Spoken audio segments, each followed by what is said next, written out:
하나님의 말씀 함께 보겠습니다. 요한복음 1장 35절 말씀, 35절부터 51절까지 말씀을 교독하겠습니다. 신약성경 143페이지 마지막 51절은 같이 읽겠습니다. 또 이튿날 요한이 자기 제자 중 두 사람과 함께 섰다가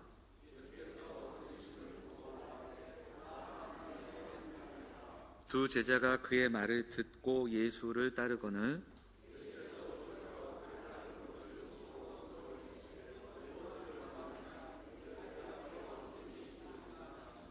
랍비는 번역하면 선생이라. 예수께서 이르시되 와서 보라. 그러므로 그들이 가서 계신 데를 보고 그날 함께 거하니 때가 10시쯤 되었더라.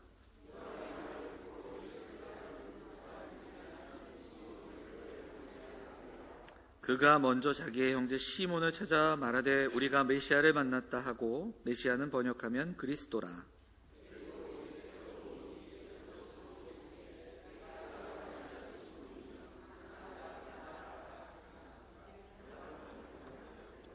이튿날 예수께서 갈릴리로 나가려 하시다가 빌립을 만나 이르시되 나를 따르라 하시니,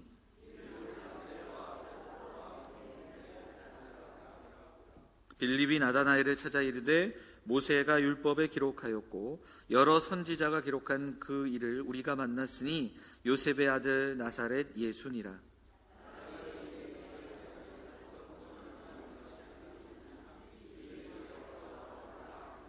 예수께서 나다나엘이 자기에게 오는 것을 보시고 그를 가리켜 이르시되 보라, 이는 참으로 이스라엘 사람이라. 그 속에 간사한 것이 없도다.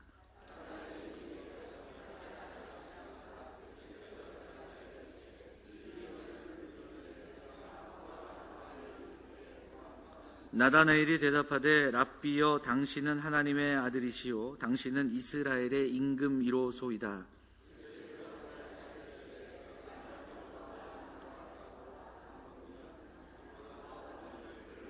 같이 읽겠습니다. 또 이르시되 진실로 진실로 너희에게 이르노니 하늘이 열리고 하나님의 사자들이 인자 위에 오르락내리락 하는 것을 보리라 하시니라. 아멘. 귀한 찬양 감사합니다.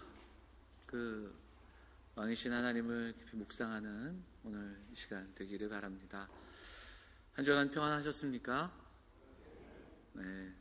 참 이 질문을 하기에는 쉽지 않은 질문이 돼버린 때를 살아가는데, 또 좀 더 생각해보면 한 주 한 주 이렇게 마주함이 참 감사하고요. 하루하루의 삶이 좀 더 귀함을 또 묵상하게 되고요. 감사한 시간들입니다. 아무쪼록 우리가 나 자신을 그리고 타인을 위해서 건강 지켜내고 특별히 주변 잘 살피시고 또 돌보시고, 그래서 이제 곧 이것 또한 지나가지 않겠습니까? 잘 이겨내시는 우리 성도님들 되시기를 바랍니다. 한 몇 주 동안 좀 어렵고 힘든 기사들, 위기의 이야기들을 보면서 위기 앞에 보여지는 몇 가지 유형을 보게 됩니다. 첫째는 참 우리가 이기적이구나, 그리고 좀 비상식적인 모습들이 있다라는 것을 보게 되죠.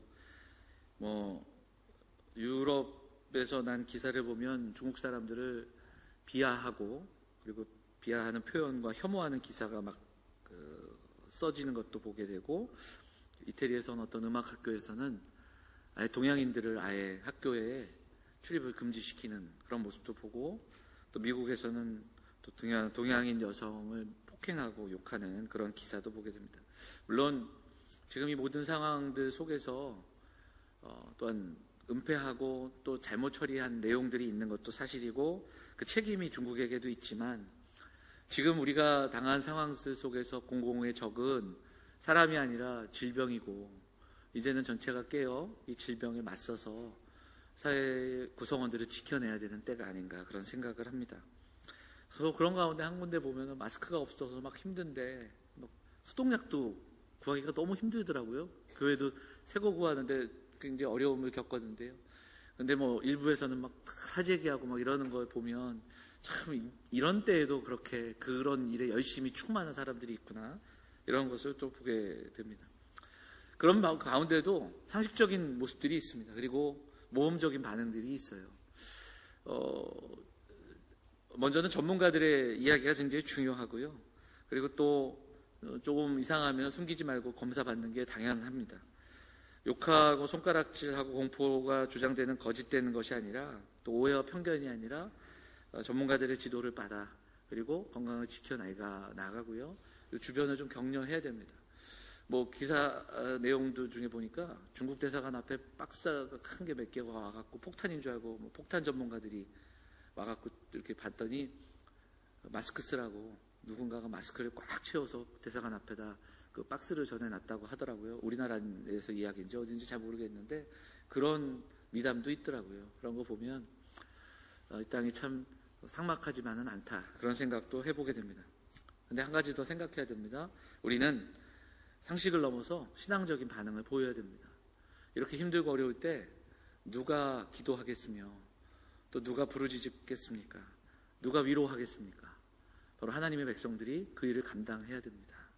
주변에 계신 사람들 격려하고, 이런 때에 오히려 우리가 예전에 읽었던 책 제목처럼 정말 예수님이라면 어떻게 하셨을까라는 마음들을 가지고 서로를 대하고 또 열방을 향하여 또 이 땅을 향하여 기도할 수 있는 긍휼의 마음이 우리 안에 있기를 바랍니다. 성도는, 하나님의 백성들은 상식은 기본이고요.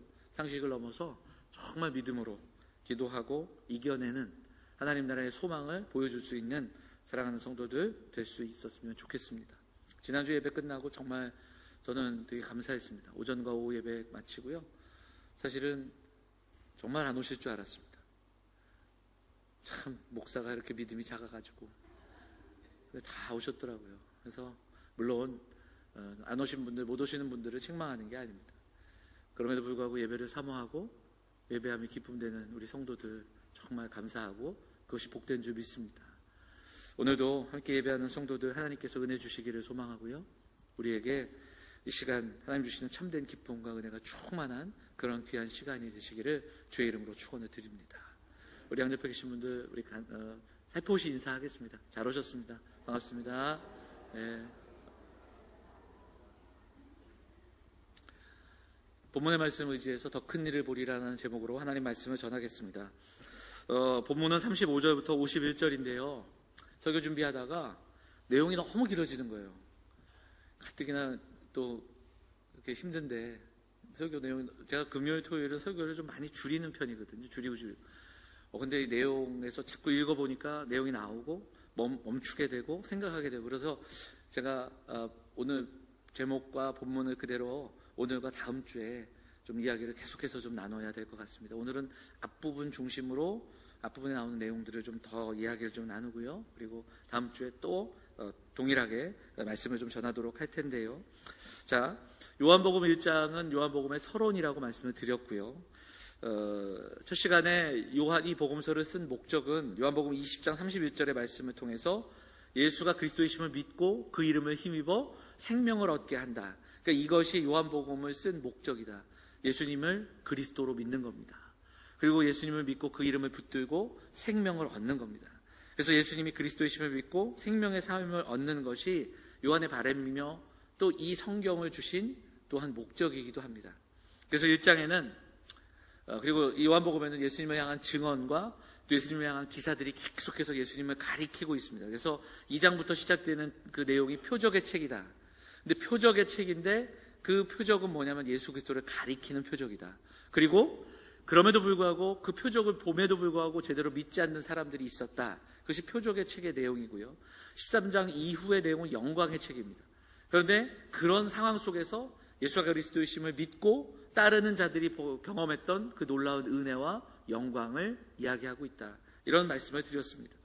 1장에는 그 앞부분에 정말 서론적인 이야기가 나오고 이 후반에는 증인들의 이야기가 나옵니다. 예수님을 처음 만났던 사람.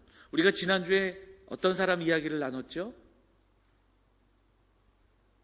쑥스러워하지 마시고 왜 이렇게 쑥스러워하세요? 어떤 사람 이야기를 나눴죠? 세례 요한의 이야기를 나눴죠. 세례 요한이 광야에서 외치는 자의 소리임을 선언하며 오직 예수님을 증거하는 모습을 우리가 나눴습니다. 자, 오늘도 예수님을 처음 만난 사람들의 이야기가 좀 나오는데요. 안드레, 요한, 베드로, 빌립, 나다나엘 이 정도의 사람들이 나옵니다. 그들이 만난 주님, 그리고 주님께서 그들에게 주시는 은혜, 그들의 고백을 우리가 좀 듣도록 할 겁니다. 자, 본문의 시작을 보면 또 이튿날 이렇게 시작이 됩니다. 요한은 이 시간, 그 다음날 이런 것을 아주 자세하게 빈번하게 기록합니다. 아마 읽어 나가시면서 이 내용들이 반복된다라는 것을 좀 보게 될 겁니다. 그런데 요한이 어떻게 했는가? 자기 제자 중 두 사람과 함께 섰을 때 예수님을 바라보면서 또다시 외칩니다. 하나님의 어린 양이다. 이렇게 이야기합니다. 그리고 이 두 제자가 예수님을 따라가는 거예요. 참 요한은 지난주에도 말씀드렸지만 대단한 사람이에요. 자신의 제자들을 보냅니다. 그리고 예수님에게 나아가는 것을 막거나 그리고 또 그것을 시기하지도 않아요.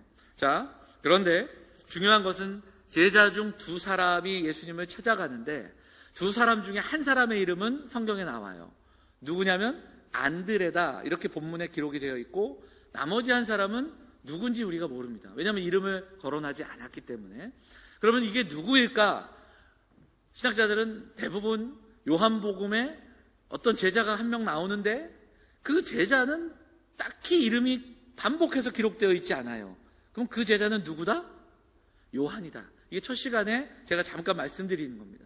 요한은 왠지 의도적으로 자신의 이름을 배제합니다. 그리고 그 이름이 나중에 예수님이 사랑하시는 제자 이렇게 표현이 되는 거죠. 그래서 요한으로 그리고 다른 복음서들의 내용을 비교해 볼 때 요한일 것이다.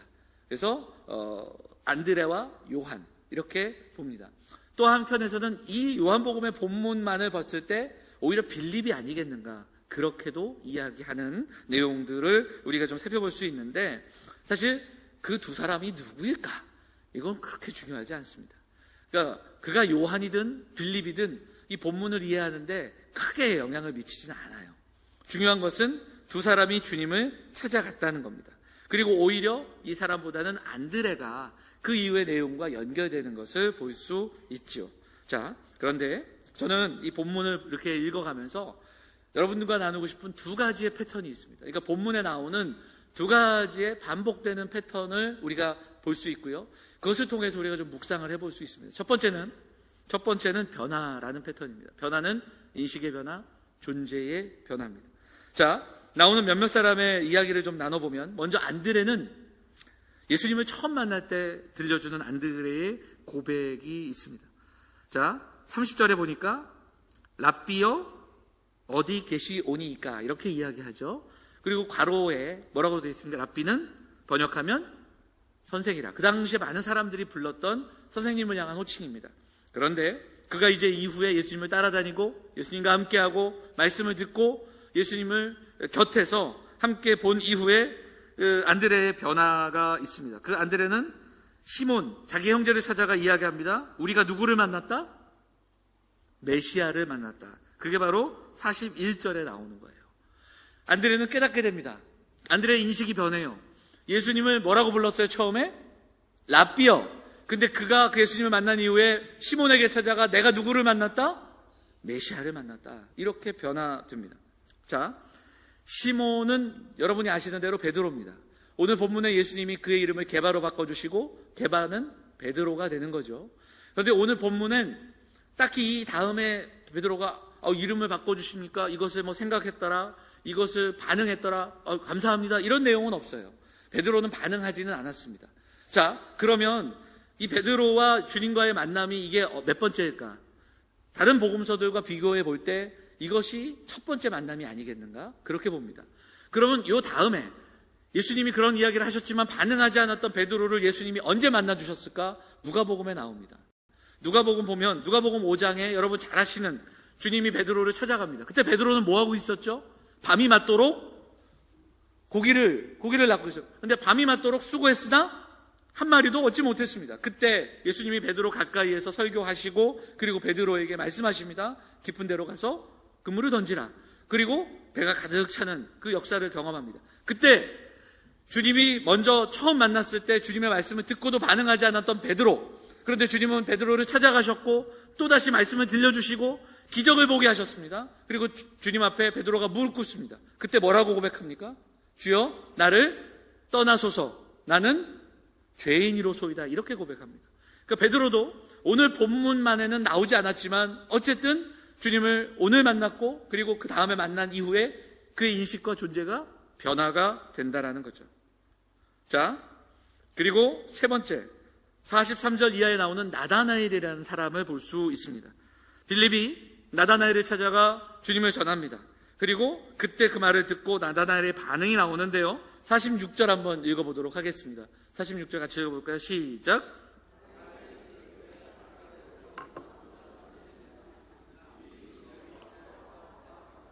자, 뭐라고 얘기하냐면 나사렛에서 무슨 선한 것이 날 수 있느냐.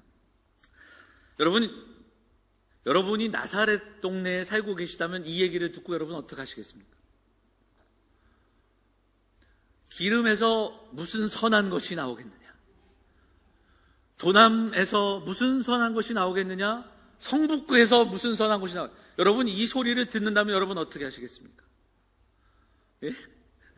막 때려줘요? 이거는 좀 그런 말같이 들려요. 나사렛이라는 동네를 좀 무시하는 게 아닌가, 그런 생각도 하게 됩니다. 그러니까 나다나엘이 갖고 있던 편견입니다. 그리고 가지고 있던 관점으로 지금 빌립의 이야기를 판단하는 거죠. 물론 그 구약 성경에 보면 메시아는 베들레헴에서 나신다라는 그런 예언이 있다 보니 나다나엘이 그런 관점으로 이야기한 게 아닌가, 그렇게도 해석을 하지만 어쨌든 조금은 강한 그 발언이기도 합니다. 한 사람을 판단하는 기준이 어디 출신인가, 또 어디 고향인가, 이런 것이 될 수 없는 그런 내용인데요. 어쨌든 그런데 빌립이 강권하여서 이 나다나엘이 주님께 나아가고요, 주님의 말씀을 듣습니다. 그리고 그 주님의 이야기를 듣는 그 내용은 우리가 다음 주에 살펴보겠지만 조금 더 주님이 더 나다나엘을 배려하시고 다가가는 내용이 나오는데, 그럼 나다나엘은 그 이후에 뭐라고 고백할까요? 49절 볼까요? 49절 같이 읽겠습니다. 시작.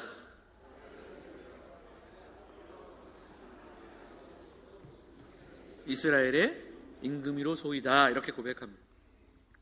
삶의 중심에서 이제 주님을 그리스도로 고백하고 심지어도 왕으로 고백하는 그런 이야기를 우리가 보게 됩니다.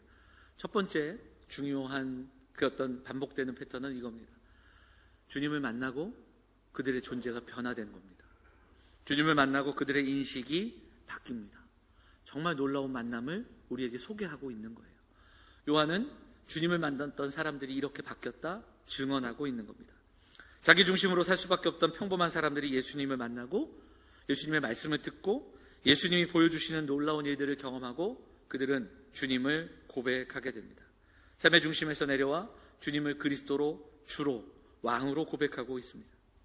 오늘 이 말씀을 읽는 우리들에게 이 고백은 다시 한번 들려지고, 그리고 또 평범하고 부족한 우리이지만 우리도 주님을 만나고 주님의 말씀을 경험할 때 이 놀라운 변화, 인식의 변화, 존재의 변화를 경험하는 사랑하는 성도들이 되어야 할 줄 믿습니다. 사랑하는 성도들이 요한복음을 함께 나누며 함께 예배하며 또한 이미 경험했고 그리고 아직 경험하지 않았을지라도 이 놀라운 만남의 축복을 다시 한번 경험하고 그리고 존재의 변화를 경험하는, 안드레와 요한에게 들려주셨던, 하루 동안 함께하며 그들에게 보여주시고 그들에게 들려주셨던 그 놀라운 말씀의 축복이, 그리고 베드로에게 들려주셨던 시몬의 이름을 베드로로 바꿔주시며 놀라운 그 사명의 자리로 초대하신 그 주님의 은혜가, 그리고 빌립에게 그리고 나다나엘에게 들려주셨던 그 주님의 소망의 말씀들이 들려지고 우리의 존재가 변화되고 우리가 주님을 고백하며 살아가는 그러한 성도들, 우리 영암의 가족들 다 되시기를 주의 이름으로 축원을 드립니다. 또 하나의 반복되는 패턴이 있습니다. 그게 무엇일까요? 두 번째는 이 본문, 짧은 본문이지만 또 반복됩니다. 그게 뭐냐면 한 사람이 주님을 만납니다. 그런데 그 주님을 만난 자가 변화됩니다. 그리고 어떻게 합니까? 견딜 수 없어 그 주님을 가서 전합니다. 증거자가 됩니다. 증인이 됩니다. 한 사람이 예수님을 알게 되고 그 예수님을 다른 이에게 소개합니다. 전파됩니다. 세례 요한은 제자들에게 예수님을 소개하고 제자들에게 예수님을 권면합니다. 예수님께 나아가는 자기의 제자를 막지 않습니다. 그렇게 예수님을 만난 안드레는 그 예수님이 누구신지를 하루 동안 함께하며 또 예수님의 말씀을 듣고 그분이 누구신지를 깨닫자마자 누구에게 찾아갑니까? 형 시몬에게 찾아갑니다. 빌립도 예수님을 만난 이후에 예수님을 나다나엘에게 소개하며 와 보라, 예수님이 하셨던 그 말씀을 전하고 있습니다. 예수님을 만난 사람들, 예수님의 은혜를 경험한 사람들은 가만히 있지 않았습니다. 가만히 있을 수 없었습니다. 그들은 자기에게 주신 그 은혜를 전하지 않고는 견딜 수 없는 마음들을 우리에게 보여주고 있다는 겁니다. 기분이라는 역사가는 초기 몇 세기 동안의 기독교가 전파되는 이 내용이 오늘 우리가 나눈 이 패턴, 이 반복되는 이야기가 기독교가 전파되는 핵심이었다, 이렇게 전합니다. 그들은 이렇게 이야기합니다. 친구와 친척들에게 자신이 받은 헤아릴 수 없는 귀중한 복을 베풀고 전하는 것이 새롭게 회심한 자들의 가장 신성한 의무였다, 이렇게 이야기합니다.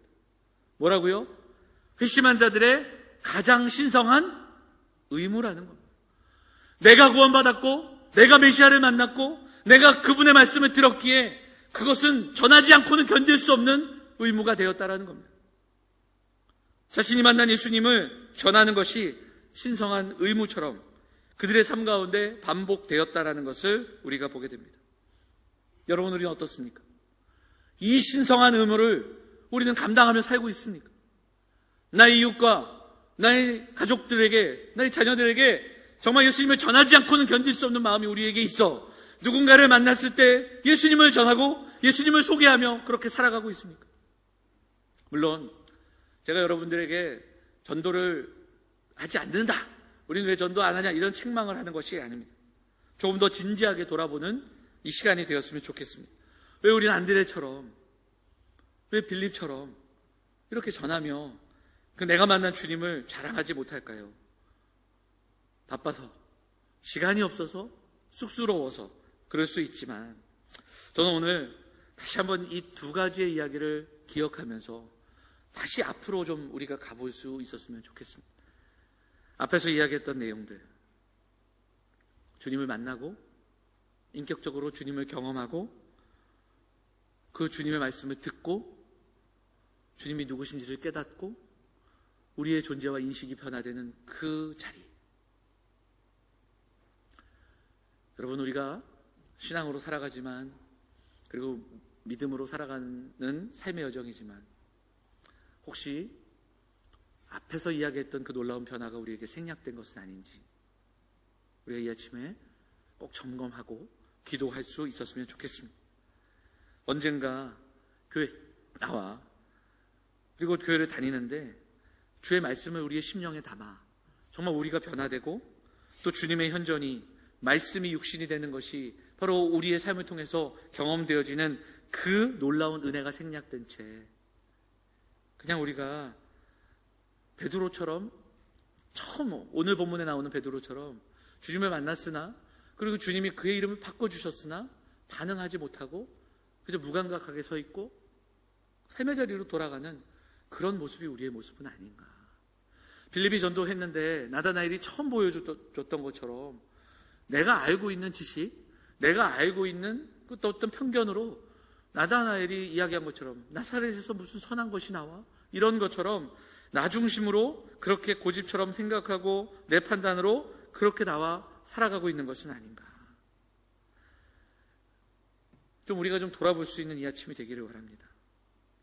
그래서 우리는 오늘 본문에서 한 번 더 우리를 점검하고 주님이 들려주시는 질문을 우리에게 주시는 질문으로 받아 묵상할 수 있었으면 좋겠습니다. 자, 38절 한번 같이 읽어보겠습니다. 38절 같이 읽을까요? 38절 시작.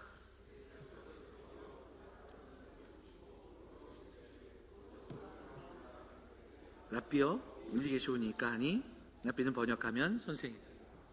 아까도 읽고 얘기했던 본문인데 두 사람이 따르니까 예수님이 그들에게 질문하시잖아요. 무엇을 질문하시죠? 뭐라고? 무엇을 구하느냐. 저는 설교 준비하면서 이 질문 앞에 좀 멈춰서게 되고요. 오늘 성도들과 함께 잠시 한번 멈춰서서 짧은 질문이지만 좀 이 질문이 담고 있는 진중한 무게를 좀 묵상했으면 좋겠습니다. 주석 성경을 이렇게 몇 군데 이렇게 보니까 한 학자가 이 질문은, 이 무엇을 구하느냐 이 질문은 예수님께 나아오는 사람들이 들어야 할 첫 질문이고 그리고 반드시 해야 할 첫 대답이다. 이렇게 기록되어 있는 것을 보게 됩니다. 무엇을 구하느냐? 이 질문은 우리가 들어야 합니다. 그리고 우리가 대답할 수 있어야 합니다. 여러분, 오늘 여러분은 무엇을 구하며 기도하고 계십니까? 여러분, 오늘 우리는 무엇 때문에 이곳에 나와 있습니까? 여러분, 우리는 무엇을 위해 믿음으로 살아갑니까? 자료를 좀 찾아보는데 좀 오래된 통계지만 한 10여 년 전에 이런 그 조사가 있더라고요. 한국인의 종교의식 이런 통계가 있는데, 이건 기독교만이 아니라 종교를 갖고 있는 사람들에게 설문조사한 결과가 왜 종교를 갖는가, 왜 종교를 믿느냐 이렇게 질문했더니 66%가 마음의 평안이었습니다. 그리고 두 번째가 내세였습니다. 내세. 그리고 또 복을 받는 삶, 복 받기 위해. 그리고 세 번째가 삶의 의미. 여러분은 어떠십니까? 마음의 평안을 위해 오늘 나오셨습니까? 복 받기 위해 오늘 나오셨습니까? 삶의 어떤 의미를 찾기 위해 우리가 믿고 계십니까? 여러분, 왜 신앙생활 하십니까? 이렇게 물으면 우리는 뭐라고 대답을 할까요? 여러분, 오늘 이 질문 앞에 우리가 답을 할 수 있어야 됩니다.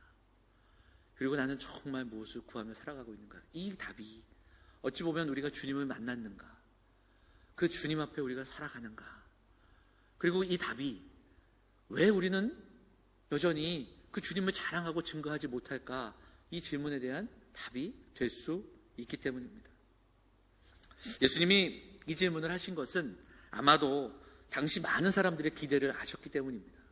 왜냐하면 예수님 당시에 많은 사람들은 메시아를 고대하고 있었습니다. 근데 그들이 고대하던 메시아는 왕이었습니다. 지금의 가난한 삶, 지금의 이 포갑적인 로마의 지배받는 이 삶, 이것을 완전히 회복시켜줄 그런 왕을 고대하고 있었습니다.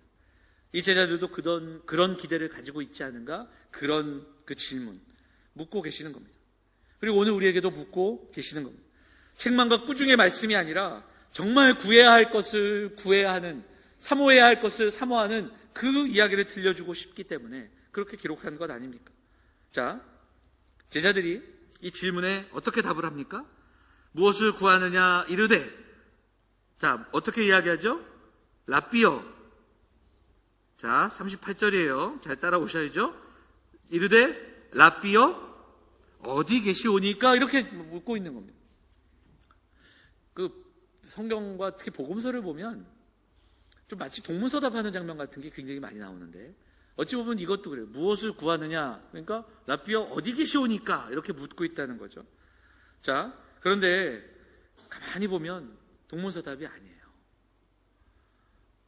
무엇을 구하느냐? 이 대답에 주님을 알기 원하는 겁니다. 주님과 함께하고 싶습니다. 이 질문이 담겨 있는 겁니다. 더 나아가서 주님을 구하는 겁니다. 주님을 따라도 되겠습니까? 주님을 구하고 주님과 함께하고 싶고, 이런 대답이에요. 요한복음에서 이 이야기는 여러 번 반복이 됩니다. 요한은 이 요한복음을 쓰면서 교회에게 정말 들려주고 싶었던 메시지가 아닐까요? 예수님은 만나지 못한 채, 예수님은 알지 못한 채, 온전히 믿지 못한 채 그저 자신의 생각과 경험과 유익을 구하며 그렇게 신앙생활하는 초대교회의 모습 가운데 교회를 향하여 들려주는 메시지가 아니겠습니까?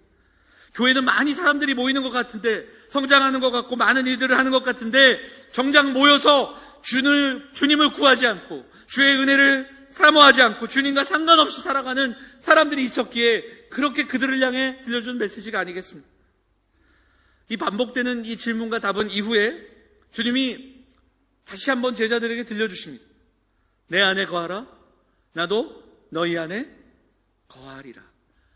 주님 어디 계십니까? 주님 함께하고 싶습니다. 이 답에, 이 이야기에 거한다라는 표현으로 바꿔서 우리에게 들려주고 계십니다. 이 시간 주님이 우리에게 묻고 계십니다. 무엇을 구하느냐? 무엇을 원하느냐? 힘들고 불안한 삶의 여정이고 우리의 힘으로 감당할 수 없는 삶의 문제들이 있고 하루하루가 우리에게는 무게로 다가오는 이때, 그럼에도 불구하고 무엇을 구하느냐 묻고 계십니다. 여러분은 어떻게 답을 하시겠습니까? 저는 우리 성도들이 이렇게 답을 하기 원합니다.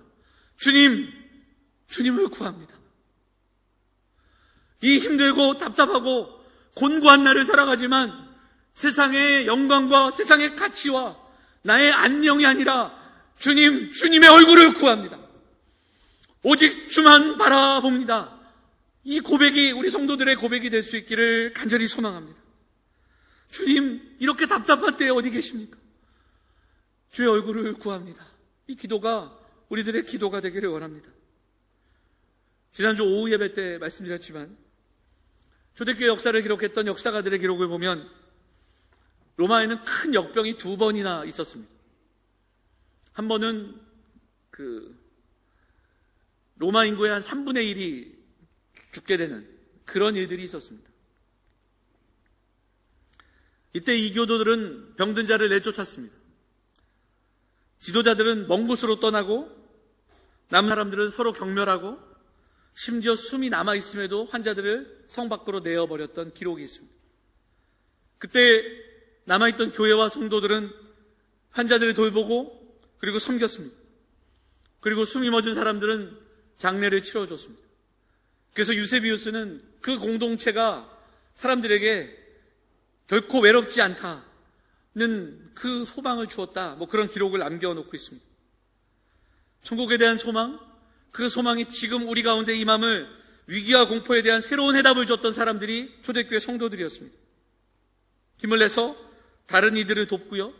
그래서 그 당시 기록을 보면 초대교회 공동체 안에 사망률이 먼저 줄고, 그리고 그렇게 생존했던 사람들이 힘을 내서 다른 이들을 돌보며 생존율이 높아갔다, 그런 기록들도 보게 됩니다.